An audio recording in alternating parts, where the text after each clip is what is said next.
नमस्कार, मैं रचना शर्मा चढ़ती कला टाइम टीवी देख रहे सभी दर्शकों का स्वागत करती हूं। आप देख रहे हैं हरियाणा न्यूज। समाचारों की शुरुआत से पहले एक नजर आज की मुख्य सुर्खियों पर।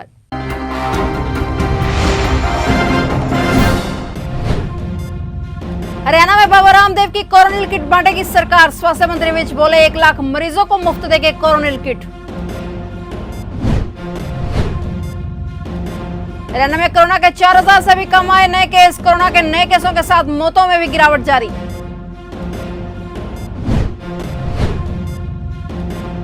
पहलवान सुशील कुमार को रेलवे ने दिया बड़ा झटका। पहलवान सुशील कुमार को रेलवे ने नौकरी से किया सस्पेंड।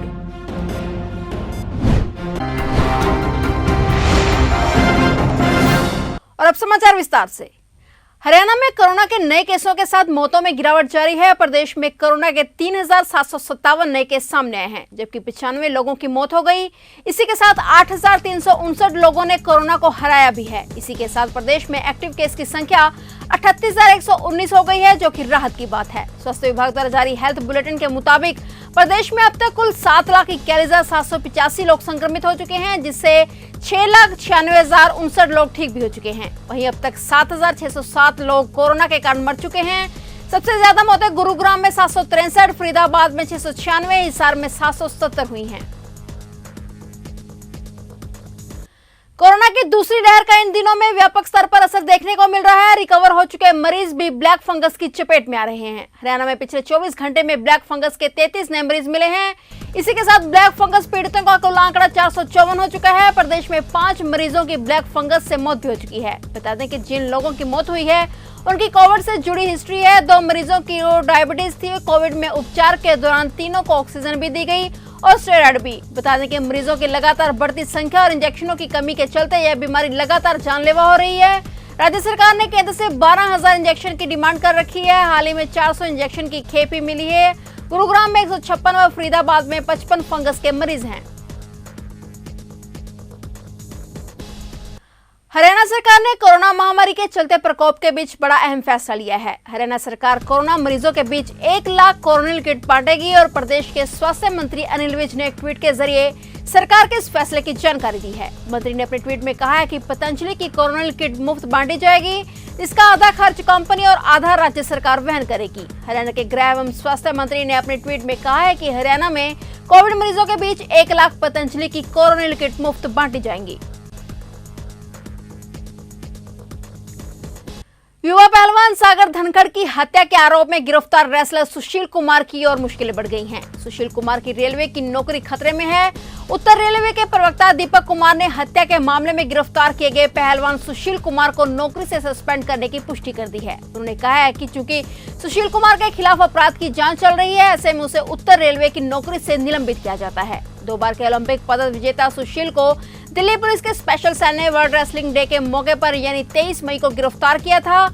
युवा पहलवान सागर धनखड़ की हत्या के आरोप में सुशील के अन्य साथियों की भी तलाश जारी है। मामला दिल्ली के मॉडल टाउन इलाके में एक फ्लैट पर कब्जे से जुड़ा हुआ है। शहरों के बाद गांवों में कोरोना के बढ़ते मामले चिंता का विषय हैं। करनाल के नलवी पाटीला में 54 मामले सामने आने के बाद गांव को 1 हफ्ते के लिए कंटेनमेंट जोन बना दिया गया है। गांव में सैंपलिंग की जा रही है। लोगों को ज्यादा से ज्यादा संख्या में कोरोना टेस्ट करवाने के लिए जागरूक किया जा रहा है। फिलहाल गांव में 31 एक्टिव केस हैं। वहीं स्थिति का जायजा लेने के लिए हलके के विधायक ने भी मौके का जायजा लिया।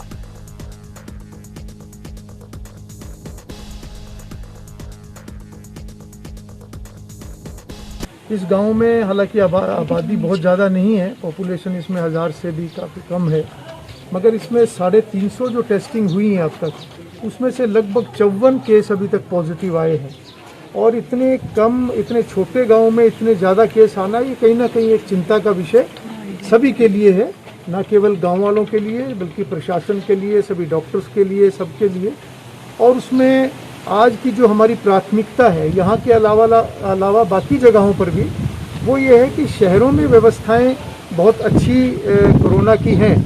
देहात के अंदर जो अभी कोरोना ने पैर पसारे हैं, तो सबसे पहली प्राथमिकता अब ये है कि गांव में जिस परिवार में भी कोई कोरोना पॉजिटिव आता है, तो ये सुनिश्चित हो कि वो होम आइसोलेशन सही तरीके से उसकी हो। अंबाला शहर के विधायक असीम गोयल ने आज नागरिक अस्पताल अंबाला शहर में हमारी आस्था फाउंडेशन द्वारा शुरू की गई एक पहल जिसमें मरीजों के तीमारदारों को 5 रुपए में खाने की थाली मिलेगी, उस कैंटीन का शुभारंभ किया और साथ ही में सीएम और डॉक्टर कुलदीप भी उनके साथ मौजूद रहे, जिसके चलते सबसे पहले थाली बीजेपी के वरिष्ठ नेता विधानसभा संयोजक एडवोकेट संदीप सचदेवा ने ली।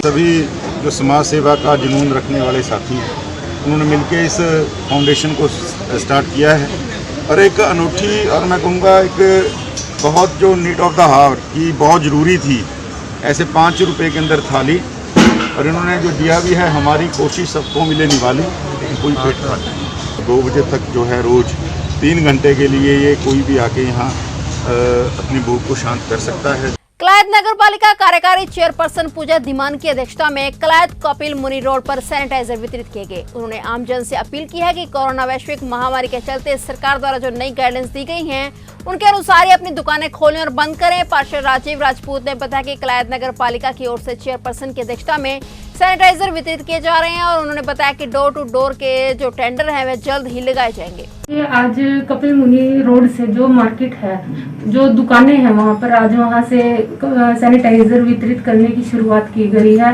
और साथ ही सभी दुकानदारों से ये अपील की गई है कि वो विशेष ध्यान रखें कि सभी मास्क लगाएं और सैनिटाइजर का प्रयोग करें और जो भी ग्राहक आए उनसे उचित दूरी बनाए रखें और उनको भी उचित दूरी पर खड़ा करें।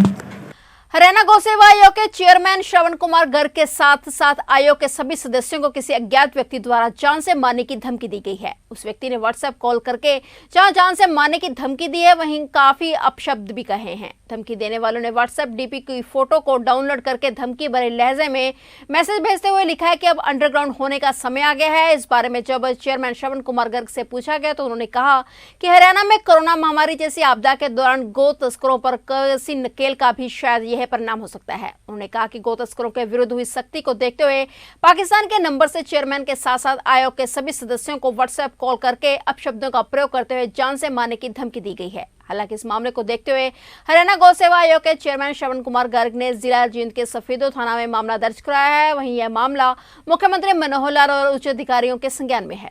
मुझे केवल एक ही दिन 22 तारीख को कॉल आई है और 5 कॉल आई है, लगातार व्हाट्सएप कॉल आई है, पाकिस्तान के नंबर से आई है और उसके अंदर धमकी दी गई है और साथ में जान संभालने के बाद साथ साथ अपशब्दों का प्रयोग किया गया है और लगातार जो गौ तस्करी हो रही है उस पर रोकथाम हो रही है।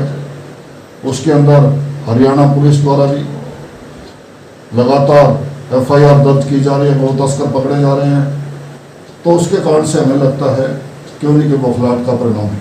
तो क्या लगता है जो गौ तस्कर हरियाणा में पकड़े गए हैं उनके तार कहीं ना कहीं पाकिस्तान के लोगों के साथ है, कहीं जाकर उनके साथ तब जाके बोला नहीं? इस बात को हम क्या कह सकते हैं कि कहाँ वो तो इन्वेस्टिगेशन का विषय है। माननीय मुख्यमंत्री जी के संज्ञान में बात आ गई है, पुलिस अपना कार्य कर रही है, CID अपना कार्य कर रही है और जल्दी इसके परिणाम आएंगे। तो कोई लिखित शिकायत आपने दी है DGP हरियाणा? हाँ बिल्कुल। कोई सुरक्षा की मांग आपने की हो? बिल्कुल, हमने ये है कि लिखित शिकायत दी है, FIR दर्ज हो चुकी है। सरकार द्वारा 31 मई तक बढ़ाए गए लॉकडाउन में दुकानदारों को सशर्त मिली छूट के नियमों की पालना कराने के लिए नगर पालिका प्रशासन दल बल के साथ आज बाजार में पहुंचा। इधर नगर पालिका के ME राजकुमार के नेतृत्व में नगर पालिका कर्मचारियों ने बाजार में दुकानदारों को लेफ्ट राइट के नियम के तहत दुकानें खोलने के लिए बताया। जिन दुकानदारों ने नियमों के विपरीत दुकानें खोली हुई थी उनके दुकानें बंद करने के निर्देश देकर नियमों के विपरीत दुकानें खोलने पर कड़ी कार्रवाई की चेतावनी दी गई। सरकार द्वारा छूट दी गई दुकानों के खुलने का समय सुबह 7 बजे से 12 बजे तक निर्धारित किया गया है, लेकिन दुकानदार इस समय निर्धारित समय से नाराज हैं। दुकानदारों का कहना है कि सुबह 7 बजे की बजाय 9 से 2 तक का समय दुकान खोलने के लिए तय किया जाए। शहर में आज दुकानदारों को यह निर्देश दिए जा रहे हैं कि आप ओड इवन की बजाय हमारे यहाँ प्रशासन ने लेफ्ट राइट का कम्बिनेशन रखा है। आज जो दुकानें खुलेंगी सिर्फ राइट साइड की ही खुलेंगी, कल से लेफ्ट साइड। और ये दुकानें जो लेफ्ट राइट का कम्बिनेशन है वो सिर्फ 7 से 12 बजे तक का टाइमिंग है। और जो पहले ही दुकानें खुल रही जैसे किराने की हैं, दूध की है, डेयरी है, मेडिकल स्टोर वगैरह हैं, वो एज पर जो पहले खुलती थी उसी नियम अनुसार उनके खिलाफ अनुशासनिक कार्रवाई अमल में लाई जाएगी। उनका चालान वगैरह काट कर जुर्माना लगाएंगे, फिर भी नहीं मानेंगे तो उनकी दुकानें सील कर दी जाएगी। जी आज चेतावनी देकर छूट दी। फिलहाल हरियाणा न्यूज में इतना ही। तब तक के लिए देखते रहिए चढ़ती कला टाइम टीवी और मुझे दीजिए इजाजत। धन्यवाद।